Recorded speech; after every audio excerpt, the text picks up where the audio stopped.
टूनी, चलो पास वाले जंगल से सूखी घास लाते हैं, बारिशों के लिए घर जो बनाना है। टूनू जी, मैंने सोचा है हम इस बार अपना घर बांस का बनाएं, क्योंकि बांस बहुत ताकतवर होते हैं। बड़ी से बड़ी बारिश भी उनका कुछ नहीं बिगाड़ सकती।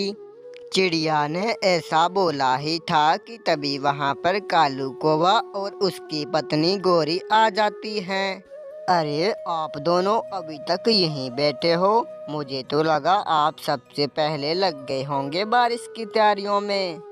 कालू जी, आपने आते आते सुना नहीं, टूनी चिड़िया बांस का घर बनाने वाली है, तो सूखी घास क्यों ढूंढें?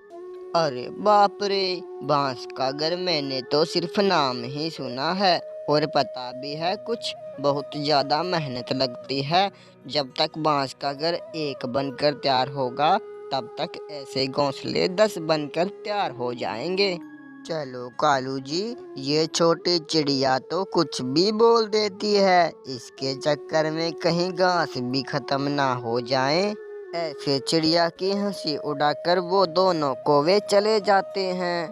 टूनी जी, इस बार रहने देते हैं बांस का घर, और वैसे भी आप गर्भवती हो, कहीं कुछ हो गया तो? नहीं टूनू जी, मैं बांस का ही घर बनाऊंगी। अगर आपको भी मुझ पर विश्वास नहीं है तो चले जाएं कालू कौवे के पीछे। टूनू चिड़े को अपनी पत्नी की जिद के सामने झुकना पड़ता है और वो दोनों बांस लेने पहाड़ों के जंगल में जाते हैं। टूनी, ये बांस कितने भारी हैं और बड़े भी, हम कैसे इन्हें जंगल लेकर जाएंगे? ये बड़ा चाकू है मेरे पास, हम इससे बांस को काट कर टुकड़े कर लेंगे और फिर आसानी से ले जा पाएंगे। दोनों पति पत्नी बांसों के झुंड में चले जाते हैं। उनको क्या मालूम था कि वहाँ पर एक खतरनाक बाज रहता है। बाज वहाँ पर आकर टूनू को जकड़ लेता है। जालिम बाज, छोड़ मेरे पति को, वरना इस चाकू से तुझे मार दूंगी। टूनी चिड़िया अपने चाकू से बाज पर हमला करती है। बाज डरकर वहां से भाग जाता है। उस हाथापाई में टूनू चिड़ा भी घायल हो जाता है। चिड़िया, टूनू की ये हालत कब हुई? सुबह तो एकदम ठीक था। फिर टूनी चिड़िया कालू को सारी बातें बता देती है।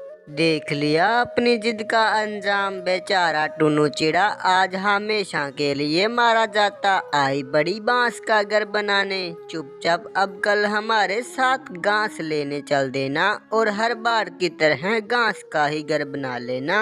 हाँ टूनी जी, गोरी को भी ठीक ही कह रही हैं। अब मैं तो आपकी कोई मदद कर नहीं पाऊंगा, इसलिए आप कालू गोरी के साथ चले जाना। टूनी चिड़िया, अब पता चलेगा तुझे कि अकेले सब कुछ करना कितना मुश्किल होता है। ऐसे कहकर गोरी और कालू अपने घोंसले में चले जाते हैं। सुबह हो जाती है। टूनी तो अपने घोंसले में नहीं थी, क्योंकि वो बांसों के जंगल में जा चुकी थी। टूनी सुबह सुबह कहाँ चली गई है? उसे हमारे साथ नहीं जाना। वो देख गोरी उधर, टूनी चिड़िया तो बांस लेकर आ गई। टूनी, आप क्यों गई थी वहाँ? आपको पता है ना वहाँ खतरनाक बाज रहता है। अगर आपको कुछ हो जाता तो मेरा क्या होता? टूनू जी, आपके पंखों में गहरी चोट लगी है। ऐसे में आपको मुझसे ज़्यादा आराम करने की ज़रूरत है, और आप मेरी चिंता बिल्कुल ना करें। चाकू के डर से वो बाज मेरा कुछ भी नहीं बिगाड़ पाएगा। चले कालू जी, ये चिड़िया तो पागल हो गई है। कल अपने पति को मरवा देती और आज खुद ही मर जाती। हाँ गोरी, चलो, हमारा घर तो आज बन के तैयार हो जाएगा, और मैंने सुना है इस बार बारिश जल्दी शुरू हो जाएगी। तब तक बांस का घर किसी भी हाल में नहीं बनने वाला। ऐसे कहते हुए कालू गोरी वहाँ से चले जाते हैं। देखा टूनी, कैसे बातें बनाकर गए हैं ये दोनों। मुझे जरा भी अच्छा नहीं लगा। अगर मैं ठीक होता तो मिलकर बांस का घर बनाते। इतना सारा काम आप अकेले कैसे कर पाओगी? आप उन कौवों की बात का बुरा न माने। बाहर वालों की तो आदत होती है दूसरों को अपने से कुछ अलग करता देख। आप चिंता ना करें, मैं जल्दी जल्दी बारिशों से पहले बांस का घर बना लूंगी।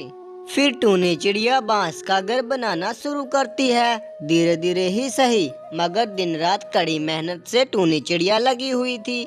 जंगल के बाकी पंछियों ने अपने अपने साधारण घर बना लिए थे, लेकिन चिड़िया का घर अभी आधा भी नहीं बना था। छोटी चिड़िया, हमने तो अपने अपने घर बना लिए हैं, मगर तेरा बांस का घर कब बनेगा? अभी तो शुरू ही हुआ है, पूरा कब होगा? गौरी, अगली अगली बारिश तक तो बन ही जाएगा। हाँ हाँ हाँ, सही कहा ना मैंने छोटी चिड़िया। कालू, गौरी, आप दोनों तो हमारे पड़ोसी हो और हमको अच्छे से जानते हो कि मैं कुछ काम नहीं कर पा रहा हूँ और टूनी माँ भी बनने वाली है।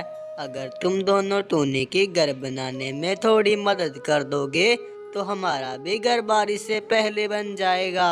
हाँ हाँ टूनू, क्यों नहीं, हम चिड़िया की मदद जरूर करेंगे, आखिर वो गर्भवती जो है। हैं, खुद का काम तो होता नहीं है, आए बड़ी दूसरों की मदद करने।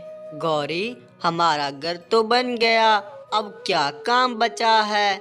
बारिशों के लिए भोजन भी जमा करना है, अब चलें मेरे साथ। ये कहते हुए गौरी को भी कालू को अपने साथ ले जाती है। चिड़िया भी चुपचाप अपना घर बनाने में लग जाती है। इस तरह से कुछ दिन गुजर जाते हैं। आखिरकार बारिशों के दिन भी आ गए थे, मगर चिड़िया का घर अभी तक पूरा नहीं हुआ था। हे भगवान, किसी भी समय बारिश होने वाली है और बांस का घर अभी तक नहीं बना। मुझे टुन्नू जी की बात माननी चाहिए थी। भोजन का भी एक दाना जमा नहीं कर पाई, अब क्या होगा? ऐसे चिंता करते हुए टूनी चिड़िया बांस लेकर आती है। मौसम खराब हो चुका था, दोनों पति पत्नी बहुत उदास थे। टूनी जी, लगता है आज भारी वर्षा होने वाली है और हमारे पास तो घर भी नहीं, अब क्या होगा? अपने पति की बातें सुनकर टूनी चिड़िया चुप रहती है। वो क्या बोलती, बस अपने घर को बनाने में लगी हुई थी। आसमान में तेज बिजली चमक रही थी। तभी एक चमत्कार होता है, चिड़िया का अधूरा बांस का घर एकदम से पूरा बन जाता है। चिड़िया, मैं जादुई बांस हूँ। आपकी मेहनत को देखकर मेरा मन प्रसन्न हो गया, इसलिए अपने जादू से तुम्हारी मदद करनी पड़ी। अब तुम्हें बारिश में भीगना नहीं पड़ेगा, जल्दी से घर के अंदर आ जाओ। ये कहकर बांस का सब लुप्त हो जाता है। चिड़िया खुशी से अपने पति के साथ बांस के घर में चली जाती है और सुकून से रहती है। उस भयानक बारिश में कालू और गौरी का बनाया हुआ घास का घर उड़ जाता है। कालू जी, कुछ करें, हमारा घर उड़ गया, मुझे बहुत ठंड लग रही है। गौरी, हालत तो मेरी भी खराब हो रही है, मगर क्या करें? वो देखे कालू जी, चिड़िया ने अपना बांस का घर पूरा कर लिया। हम चिड़िया के घर में चलते हैं, जल्दी चलें। फिर कालू गौरी चिड़िया के घर का दरवाजा खटखटाते हैं। चिड़िया, हमारा घोंसला तेज हवा में उड़ गया, प्लीज हमें घर के अंदर ले लो। नहीं नहीं टूनी, मर जाने दो इन दोनों को, पता तो चले तुम्हारी कितनी हंसी उड़ाई थी, जरा भी मदद नहीं की थी तुम्हारी। टूनू जी, मौसम बहुत खराब है और मुझे इन दोनों से कोई शिकायत नहीं, आप दोनों को जल्दी से अंदर ले लें। फिर कालू गोरी घर के अंदर आ जाते हैं। टूनी चिड़िया गरम गरम काढ़ा बनाती है, क्योंकि बारिश में भीगने के कारण दोनों को सर्दी लग चुकी थी और गौरी को भी अपनी गलती का एहसास हो जाता है। गौरी एक बहुत ही अमीर कौवी थी। एक दिन वो अपनी हवाई मोटर से घूमने जा रही थी। उसके साथ उसका बेटा जग्गू भी था। रास्ते में अचानक उसके हवाई मोटर के आगे उसकी नौकरानी टूनी और उसकी बेटी टुनटुनी आ जाती है। अरे टूनी, जल्दी हटो मेरे हवाई मोटर के सामने से, तुझसे अगर मेरा हवाई मोटर टच हो गया तो गंदा हो जाएगा और फिर मुझे इसकी सफाई करवानी पड़ेगी। माँ, ये मालकिन को देखना, ये हमसे कैसे बोल रही है। क्या ये आसमान इसने बनवाया है? हम पक्षी इस पर उड़ नहीं सकते। अपनी हवाई मोटर लेकर क्यों निकलती है जब इन्हें डर रहता है कि इनकी मोटर गंदी हो जाएगी। चुप बे टुनटुनी चिड़िया, इतनी छोटी सी है लेकिन तेरी जुबान बड़ी लंबी चल रही है। तुझे पता है ना तेरी मम्मी मेरे घर नौकरानी है। तेरी इस गुस्ताखी पर मैं तेरी मम्मी को काम से निकाल सकती हूँ। नहीं नहीं मालकिन, आप ऐसा मत कीजिएगा। मैं उसकी तरफ से आपसे माफी मांगती हूँ। टुनटुनी, चल यहाँ से, बहस मत कर। नहीं माँ, इतने बड़े पंछी को उनकी औकात दिखाना जरूरी है। ये पंछी समझते हैं हम गरीब लोगों की कोई जिंदगी नहीं होती। आप जाइए मालकिन, मैं इसे लेकर जाती हूँ।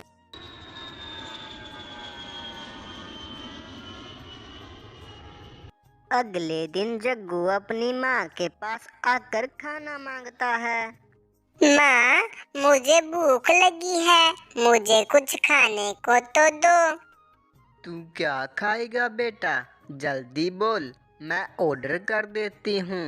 माँ, मेरे लिए पिज्जा मंगवा दो। ठीक है बेटा, मैं अभी मंगवा देती हूँ। थोड़ी देर में पिज्जा आ जाता है। कालू पिज्जा खाने लगता है, तभी टूनी काम पर आ जाती है। टुनटुनी, तू बैठ यहाँ, मैं अभी जल्दी काम खत्म करके आती हूँ। ठीक है माँ।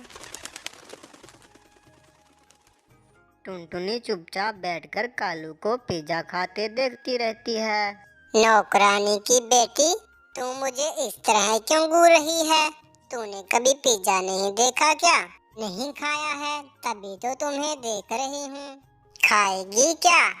नहीं, अपना पिज्जा अपने पास रखो। मेरी माँ मुझे रोटी बना कर देती है। ये पिज्जा विज्जा तो तुम जैसे अमीरों के खाने होते हैं। मेरी बॉडी को देखो, रोटी खाकर भी मैं कितनी मजबूत और खूबसूरत हूँ। और तुम्हें तो हवा का झोंका उठाकर ले जाएगा। माँ, जल्दी आओ, ये नौकरानी की बच्ची मुझसे लड़ाई कर रही है। क्यों रे टुनटुनी, हर जगह झगड़ा करती रहती है। तेरी माँ ने तुझे यही सिखाया है? तुम गरीब पंछियों के पास केवल जुबान है, वही चलाते हो तुम। तभी वहाँ पर टूनी आ जाती है। देखो टूनी, अगर तुझे मेरे यहाँ काम करना है तो अपनी बेटी को लेकर यहाँ मत आना। क्यों, क्या हुआ मालकिन? इसने क्या कर दिया है?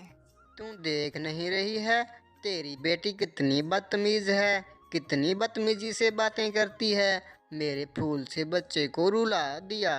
टुनटुनी, चलो आओ, मालकिन से माफी मांगो, नहीं तो मैं तुझे पीट दूंगी। लेकिन माँ, मेरी कोई गलती नहीं है। जग्गू ने ही मुझे चिढ़ाना शुरू किया था। वो बार बार मुझे पिज्जा दिखा दिखा कर चिढ़ा रहा था। बेटा, इन बड़े लोगों से झगड़ा मोल लेना ठीक नहीं। तुम माफी मांग लो। नहीं माँ, मेरी कोई गलती नहीं है, मैं माफी नहीं मांगूंगी। रहने दे टूनी, रहने दे। तेरी बेटी की माफी की मुझे कोई जरूरत नहीं है। टूनी अपनी बेटी को लेकर घर जाती है।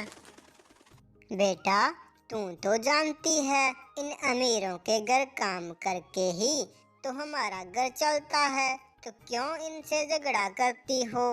माँ, तुम कल से काम पर नहीं जाओगी। हम लोग घर पर पापड़ बनाकर बेचेंगे। उससे जो भी पैसे मिलेंगे उससे अपना गुजारा कर लेंगे। ठीक है बेटा, अगर तुम्हारा यही मन है तो मैं कल ही घर पर पापड़ बनाना शुरू कर दूंगी।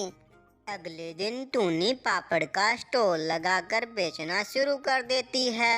इस तरह दोनों माँ बेटी की जिंदगी हंसी खुशी कटने लगती है। प्यारे दोस्तों, इस कहानी को लाइक करना और चैनल को सब्सक्राइब करना बिल्कुल मत भूलना।